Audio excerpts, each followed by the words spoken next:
Minister of home affairs থেকে mister Dilip Kumar joint secretary to the government of India, উনি chief secretary এবং union territory অ্যাডমিনিস্ট্রেশনকে লিখেছিল যে অবৈধ অনুপ্রবেশকারীদের শনাক্ত করার জন্য।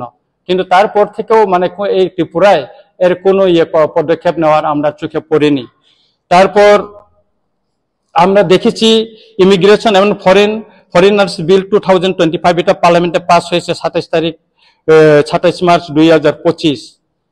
তারপরেও যারা অবৈধ ত্রিপুরায় বসবাস করছে তাদের বেলায় এখানে ওই যেটা ইমিগ্রেশন এবং ফরেনার্স বিল 2025-এ স্পষ্ট লেখা আছে, এখানে 60 বছর পর্যন্ত জেল এবং 10 লাখ টাকা পর্যন্ত জরিমানার কথা লেখা হচ্ছে।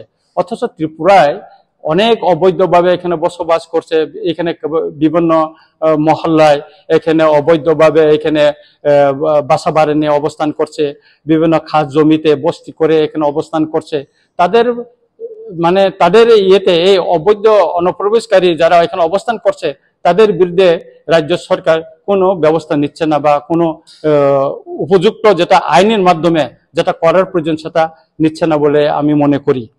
তাই আমরা মনে করি এই ব্যাপারে ত্রিপুরা সরকার কেন্দ্রীয় সরকারের নির্দেশ অনুসারে অবিলম্বে এই বেআইনি অনুপ্রবেশকারী বাংলাদেশি এবং রোহিঙ্গাদের বিরুদ্ধে ওনারা অভিযান শুরু করুক এবং পর্যাপ্ত ডিটেনশন ক্যাম্প ডিস্ট্রিক্ট ওয়াইজ সে নির্মাণ করা হোক, এবং যারা অ্যারেস্ট হবে তাদেরকে ডিটেনশন ক্যাম্পে রেখে তাদেরকে অবিলম্বে তাদের দেশে ফেরত পাঠানো হোক।